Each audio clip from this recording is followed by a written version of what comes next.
जय राधा माधव कुंज बिहारी जय गोपी जन वल्लभा गिरिवरधारी यशोदानंदन व्रज जन रंजन यशोदानंदन व्रज जन रंजन यमुना तीरा वनचारी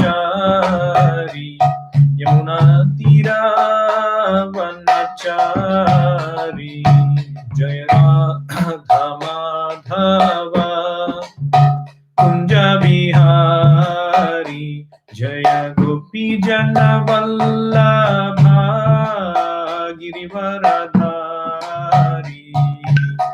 यशोदानंदन व्रज जन रंजन यशोदानंदन व्रज जन रंजन यमुना तीरा वनचारी हरे कृष्णा कृष्णा कृष्णा हरे हरे हरे राम राम राम हरे हरे हरे कृष्णा कृष्णा कृष्णा हरे हरे हरे राम राम राम हरे हरे हरे कृष्णा कृष्णा कृष्णा हरे हरे हरे राम राम राम हरे हरे हरे कृष्णा कृष्णा कृष्णा हरे हरे हरे राम राम राम हरे हरे हरे कृष्णा कृष्णा कृष्णा हरे हरे हरे राम राम राम हरे हरे हरे कृष्णा कृष्णा कृष्णा हरे हरे हरे राम राम राम हरे हरे हरे कृष्णा कृष्णा कृष्णा हरे हरे हरे राम राम राम हरे हरे कृष्णा कृष्णा कृष्णा हरे हरे हरे राम राम राम हरे हरे जय कृष्ण बलराम कृष्ण बलराम जय कृष्ण बलराम जय गौरनिताय गौरनिताय जय गौरनिताय जय जय प्रभुपाद जय जय प्रभुपाद ताई गौर प्रेमानंदे हरि हरि बोल।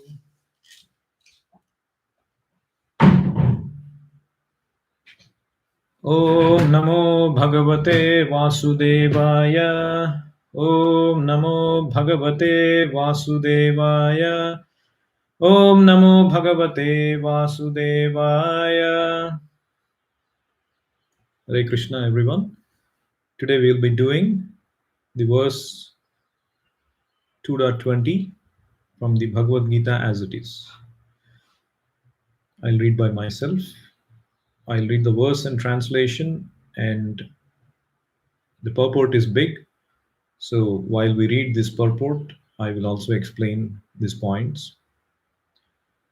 न जायते म्रियते वा कदाचिन् नायं भूत्वा भविता वा न भूयः अजो नित्यः शाश्वतोऽयं पुराणो न हन्यते हन्यमाने शरीरे न जायते म्रियते वा कदाचिन् नायं भूत्वा भविता वा न भूयः अजो नित्यः शाश्वतोऽयं पुराणो न हन्यते हन्यमाने शरीरे.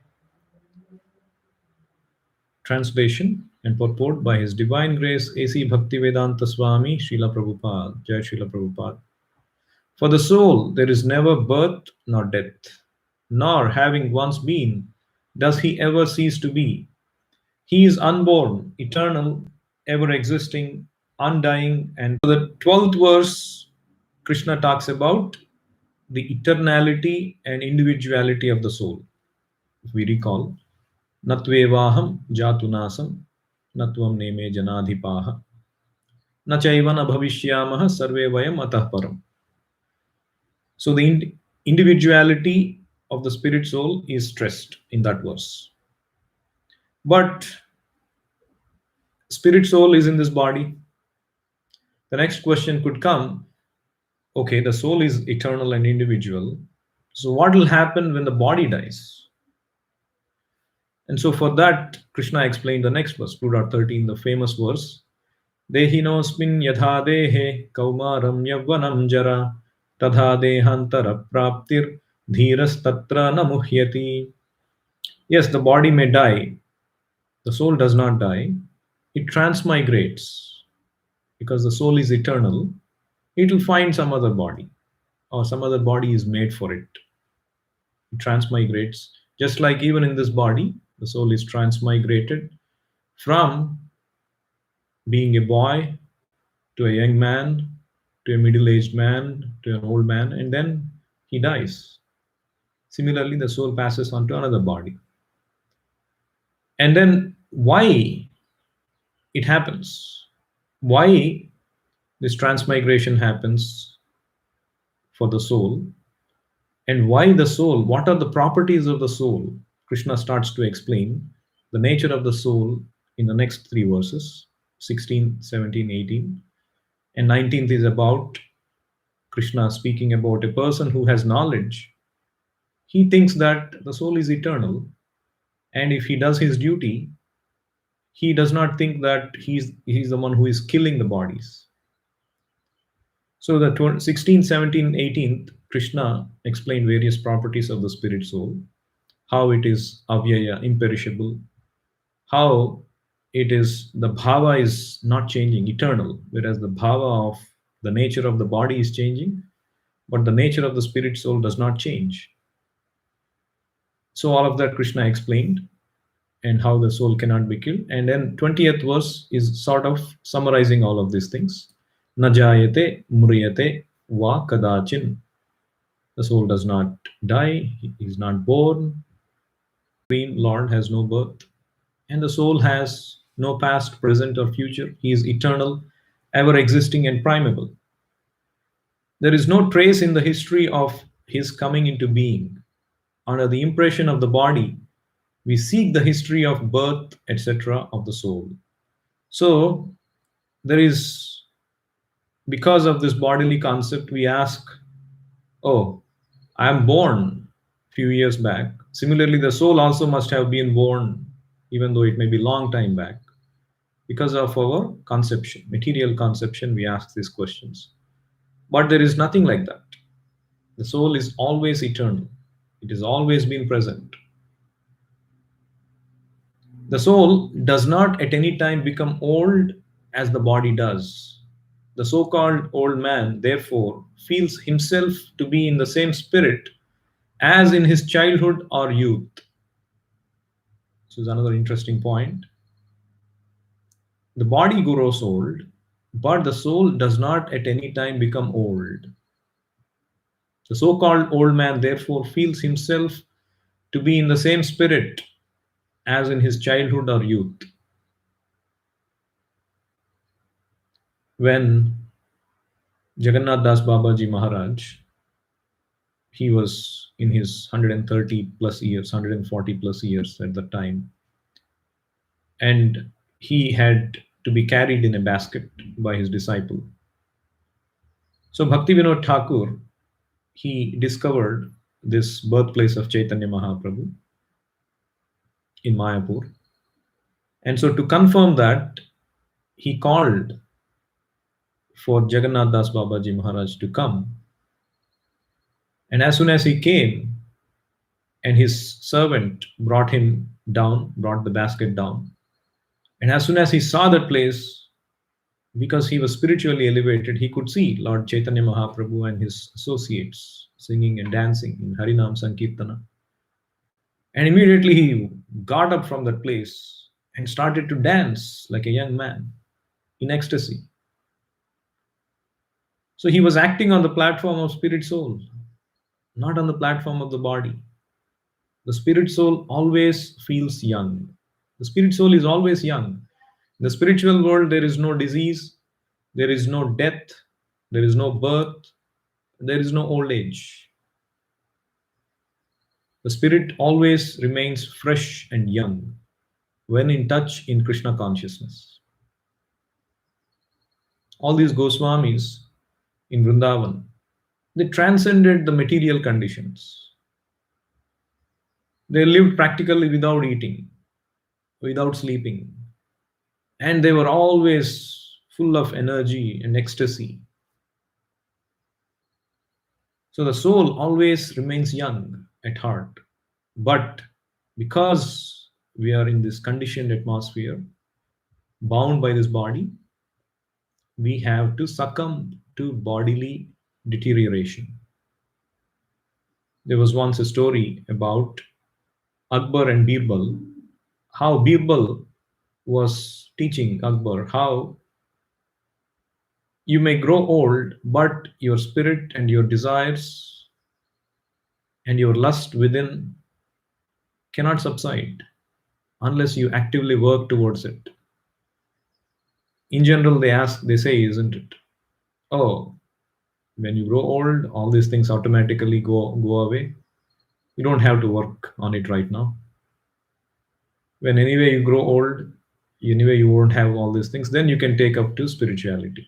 That's not true. So Akbar felt that same way. Oh, it cannot be possible. How can an old man continue to have same kind of lusty desires? How can he feel the same like a young man? So to show this point, Birbal once what he did, he saw that there was one man dying in their kingdom. And so he called Akbar. He said, let's go visit this man. Okay, let's go. But Birbal said, let's also take your younger daughter. So Akbar had a younger daughter, very beautiful daughter at the time.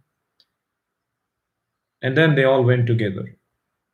And then Birbal said, when we enter his room, just observe his glances, observe his eyesight. And then they entered the room, and Akbar, obviously a great king, he was able to see what this old man was doing.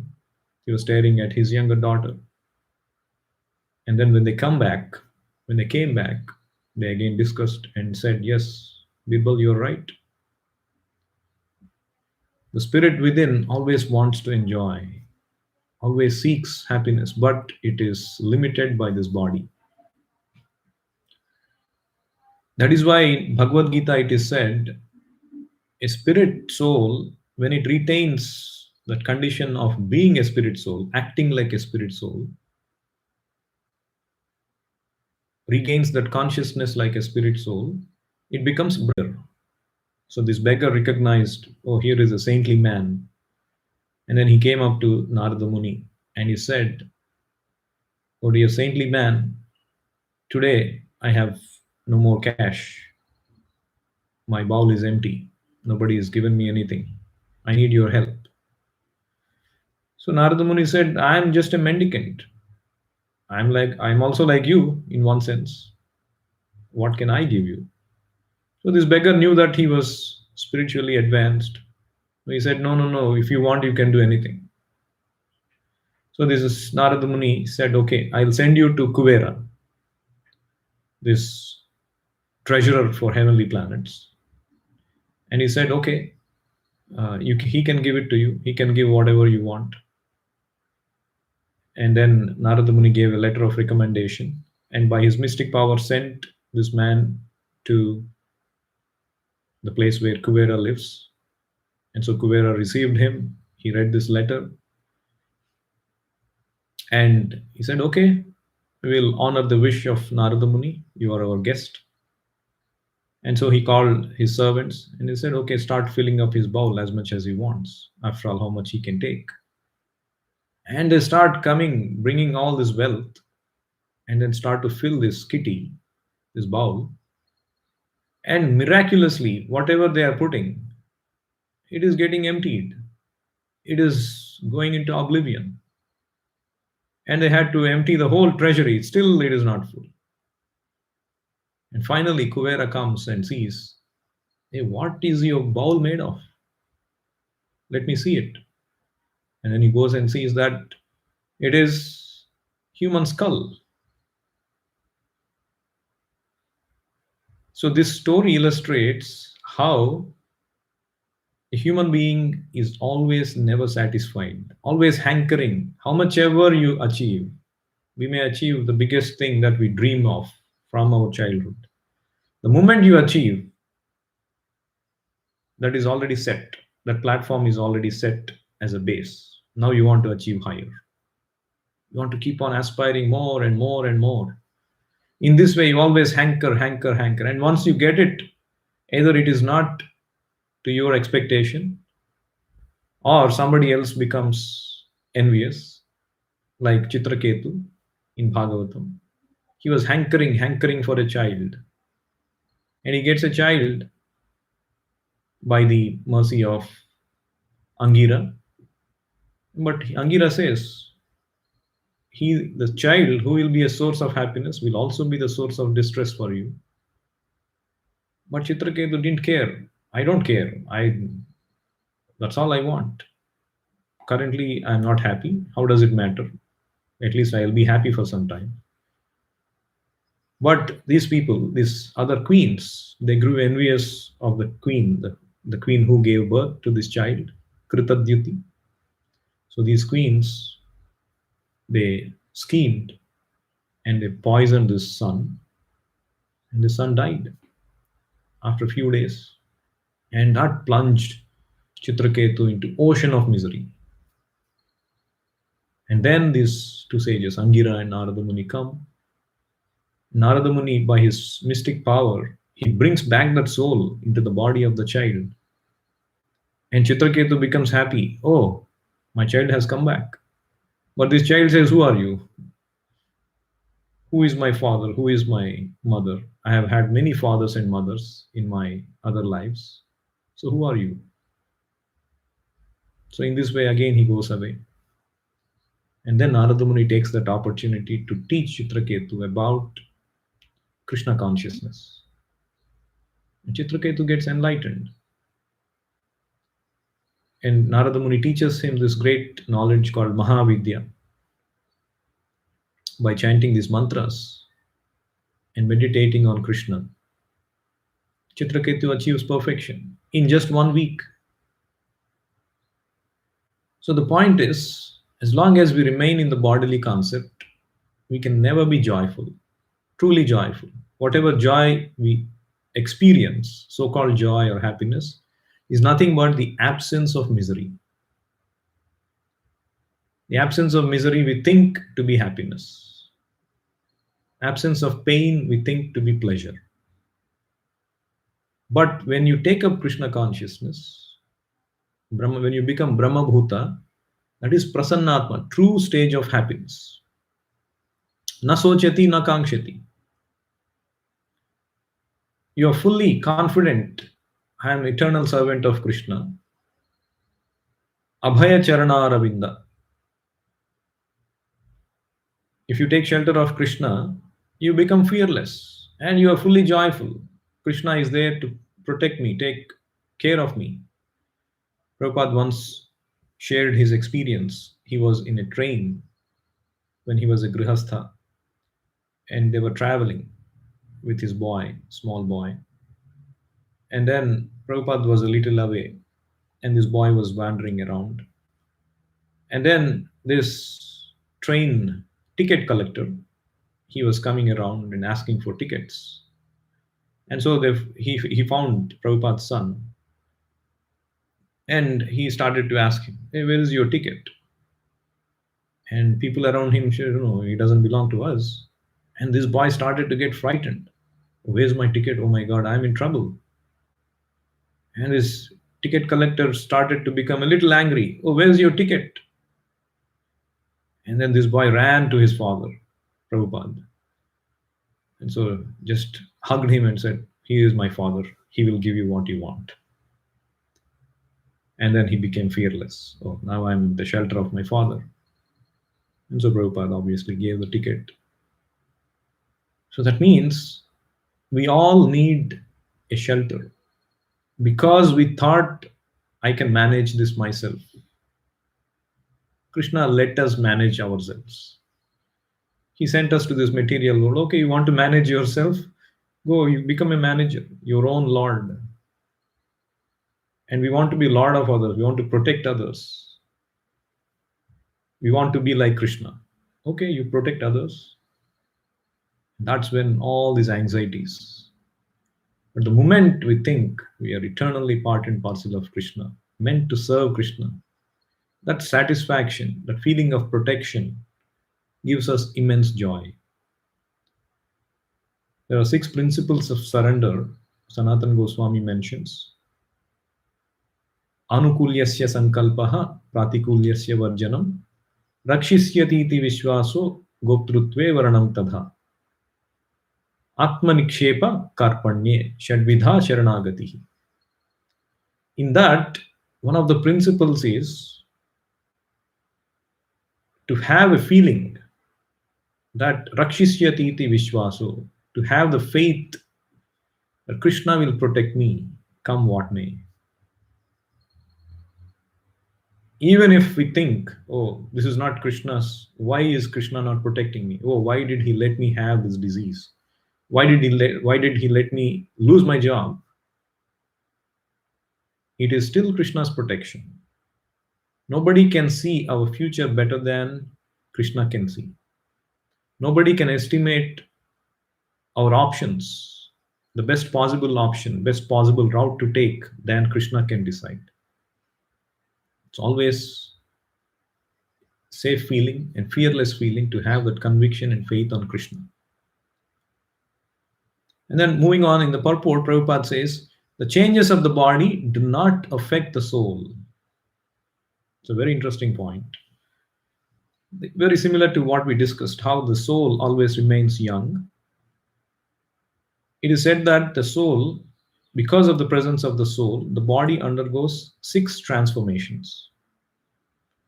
The body is born, the body grows, the body produces byproducts, the body stays for some time and gradually starts to dwindle and is vanished. These are the Shad Vikara, 6 transformations the body undergoes because of the presence of the soul. If the soul was not there, the body does not undergo these 6 changes. But that does not mean that the soul is undergoing these 6 changes. How do we understand this? The soul is completely freed from any of this contamination. The soul does not deteriorate like anything material. The soul has no byproduct. So how do we understand this? So there was one conversation between Prabhupada and some of his disciples. So they were quoting some of the philosophers' uh, theories, how the relation, how this, what is the soul, and what is the relation of the soul and the body, and so on and so forth. So they were reading out, and Prabhupada was answering. And so this one of the disciples, he said, so this philosopher, he says, or after they read out about the philosophy of this philosopher, this disciple himself, he had this question. He said, Prabhupada, in any case, how can any sin be said to stain the soul? So in this body, we commit so many sinful activities. So how does that stain the soul? So Prabhupada is answering. The soul is not stained, but he can participate in sinful activity. And Prabhupada gives a brilliant example, very easy to understand, which drives home this point. So Prabhupada gave the example, although you cannot mix oil and water, oil floating on water is carried away by the water. Similarly, as soon as we are in contact with material nature, we come under the clutches of the material world. Prakrute kriyamanani gunaih karmani sarvachaha. As soon as the living entity enters the material world, he loses his own power. He is then completely under the clutches of material nature. Oil never mixes with water, but it may be carried away by the waves. So, this is the thing to understand. One may question, oh, if my soul does not get contaminated by matter, then how I seem to become contaminated? The soul seems to be affected, isn't it? The soul seems to be affected by the pains and pleasures. But it is said that the soul is always pure. So, how do we reconcile? This is how we reconcile. Just like oil and water don't mix. It's like if you treat oil like spirit soul, it does not mix with the water, the body. But if you place yourself in the water, it will get carried away by the water. Oil never mixes with water, but it may be carried away by the waves. Even in the middle of those waves, it doesn't mix with water. So that is how we have to understand. And then Prabhupada explains in the purport another brilliant point. The body develops because of the soul's presence, but the soul has neither offshoots nor change. So it is not the other way around. Usually people say, the material scientists also say, life comes because of combination of bodily chemicals. But unless the soul enters a combination of chemicals, how much ever you try to mix, life does not happen. In fact, when the soul leaves the body, immediately starts to decompose the moment the soul is away. So there was a set of disciples of Prabhupada who were scientifically oriented, who were preaching to scientists and who were preaching from a scientific perspective. They had once a meeting with Prabhupada and they were showing Prabhupada some slides they made about this conception of life comes from life. And so one disciple, Sadaputa Prabhu, and he was explaining, Sadaputa Prabhu and Swarup Damodar Prabhus, they were explaining a experiment done by a famous biologist called Louis Pasteur.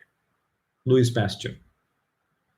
So he had this glass bottle with a long spout, and so this basically Louis Pasteur, he believed strongly in God because of all the work that he did. He got a prize for doing this experiment from a French academy. So basically he had this flask. It contained sugar solution, and he put some yeast in that to ferment at the beginning. And now he did the experiment, basically killing all germs inside this flask. He started to heat the flask. So he subject the flask by heating, sterilization, and then cool it down automatically, and to keep it for some time, about 2 or 3 days.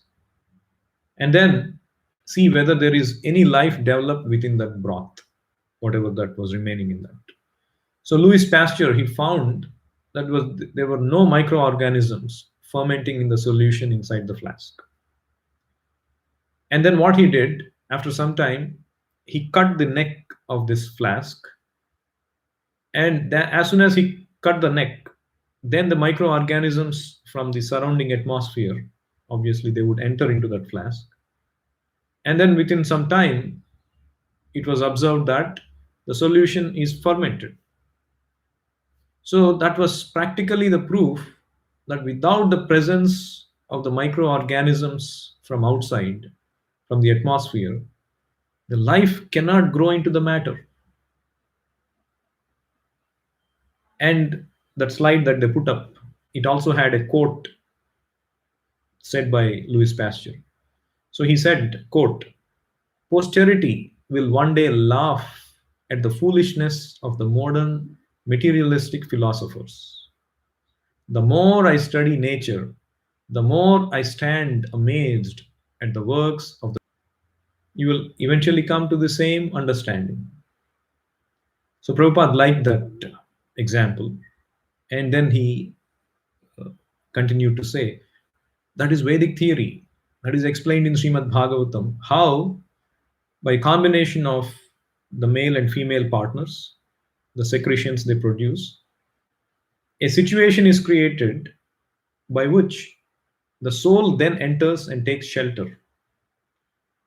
And he said that it is not that these two, man and woman, the partners, they unite, and then automatically life is produced. No, when Krishna directs a particular soul, when nature places the soul in the particular womb to take birth, then life starts. Otherwise, life does not start. And Prabhupada said that this abortion or contraception is basically preventing that soul from the secretion of the man to enter into the womb of the mother. And it is very sinful. Or thinking that only the body, the life comes only after the baby is born, or because of combination of certain chemicals, and therefore you can abort within that time. These are all grievously sinful activities. The laws of nature are working very subtly. So you are killing somebody, and that punishment will be given to you. Karmana daivanetrena jantur dehopapattishu. The supervision of the Supreme Lord, the nature is working.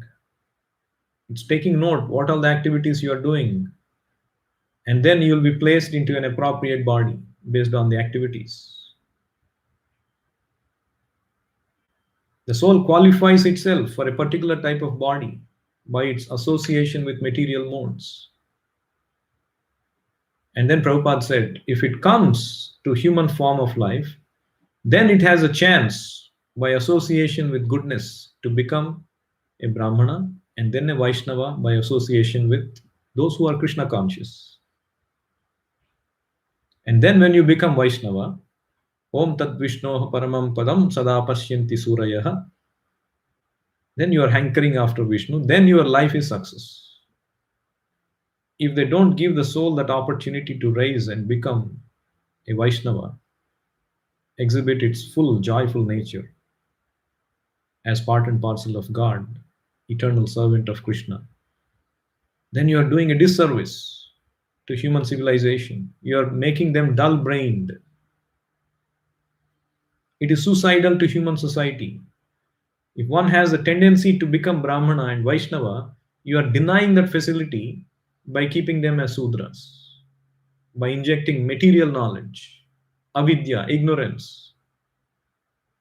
Whereas Rishabhadeva says in Srimad Bhagavatam, this human life is meant for understanding higher concepts. Nayam deho deha bhajam nruloke kashtan kaman arhate vidbhujam ye tapo divyam putrakaye na sattvam sudhyet yasmat brahma saukhyam tu anantam. So he told his sons, this body is not meant to be used like animal body. Nasadhu manya, it is not good if you just engage for mundane sense gratification. You should engage in tapa, austerity. What kind of tapa? Is it tapa for producing a software project? Is it tapa for producing a skyscraper? No, tapo divyam. Tapa for producing your wonderful spirit inside, reawakening that wonderful spirit inside. So Prabhupada was expressing his compassion, how unfortunate this modern science is trying to cover up, is not fanning that spark within, the ability that we have to become perfect humans and perfect spirit souls. And then in the towards the end, Prabhupada says, the soul is full of knowledge. He quotes a verse from Katha Upanishad. The soul is full of knowledge, or full always with consciousness. Therefore, consciousness is the symptom of the soul. Even if one does not find the soul within the heart where he is situated, one can still understand the presence of the soul simply by the presence of consciousness. And Prabhupada gave this example of the sun, sunlight, and the cloud. I'll explain that concept. So this is basically the proof of the presence of the soul. Because many people, they say, we may say, oh, we are spirit souls. They say, okay, show me that spirit soul. We may say the spirit soul is situated in the heart region of the body.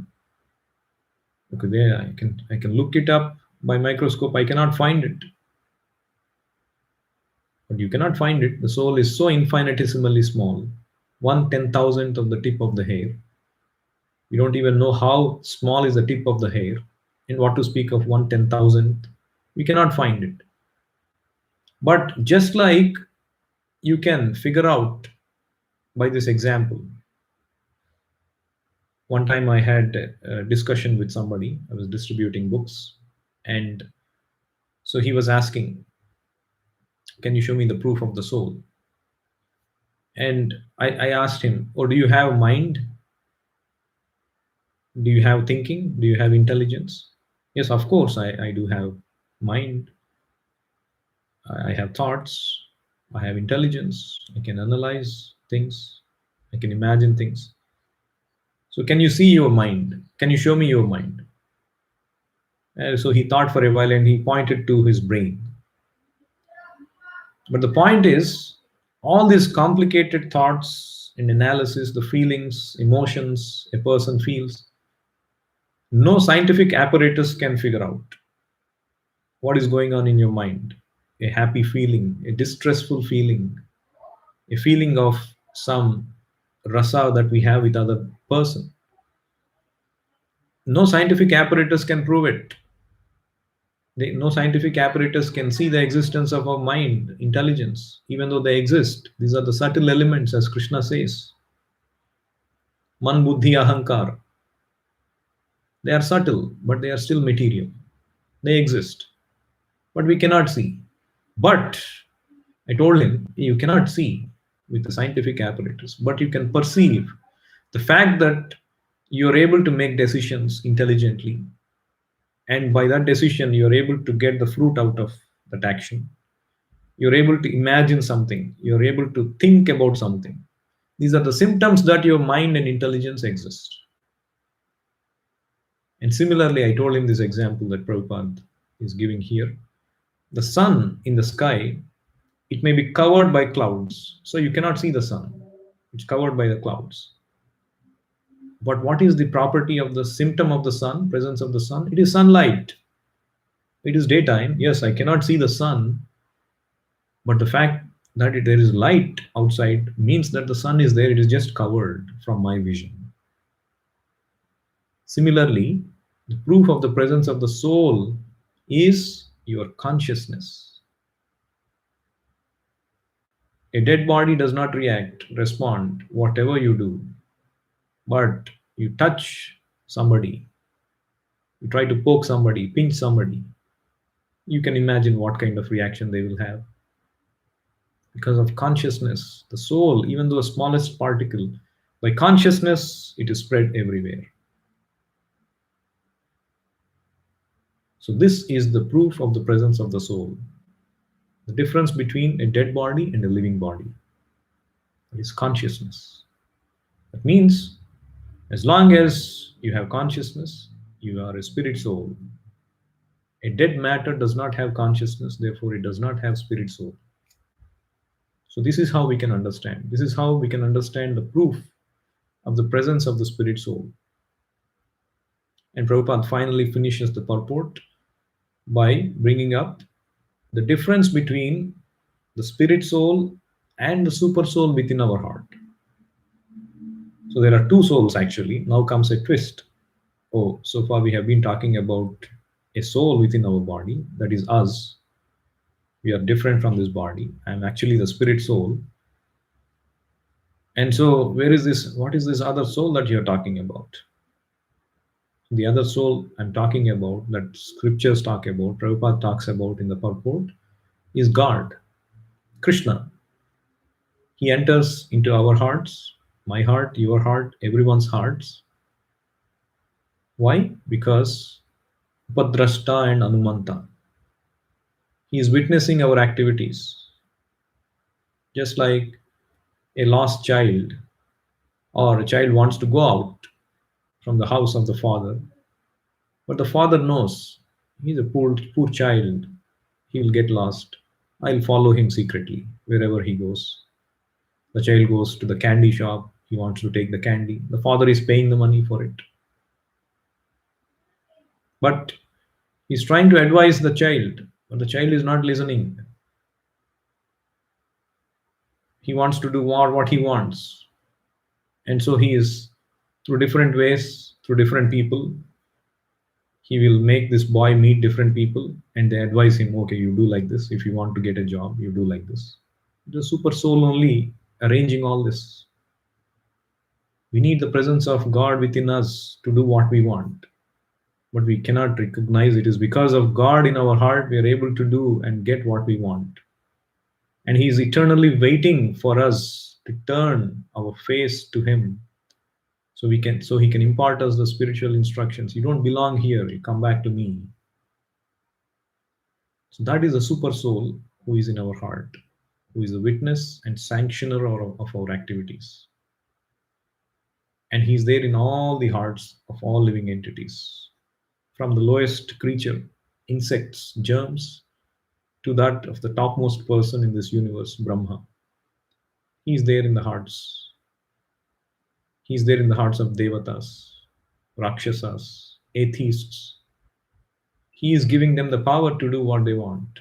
That is His kindness. So Krishna consciousness means seeing God who is enabling us to do, out of His mercy, to do what we want. Ever well-wisher, trying to wish well for us and trying to bring us back to where we belong. That is Krishna consciousness. And that can be achieved simply by regularly chanting these holy names, because by hearing, our consciousness is reawakened. Yes, I belong to Krishna. That is my original abode. I forgot about it. Hare Krishna, Krishna Krishna, Hare Hare, Hare Rama, Rama Rama, Hare Hare. So if we carefully chant these holy names, slowly, steadily, but surely, we will attain that wonderful original spiritual status as servants of Krishna, and we become Brahma Bhuta, Prasannatma, and we go back to Him. I'd like to stop here. Any questions or comments, please feel free to leave on the chat and we'll try to answer them. I'll be waiting for about 10 seconds. If not, we will close for today. Hare Krishna, Krishna Krishna, Hare Hare, Hare Rama, Rama Rama, Hare Hare, Hare Krishna, Krishna Krishna, Hare Hare, Hare Rama, Rama Rama, Hare Hare. All right, so we'll end here. Thank you, everyone. Bhagavad Gita as it is ki jai, Srila Prabhupada ki jai, Nitai Gaur Premanande, Hari Hari Bol, Hare Krishna.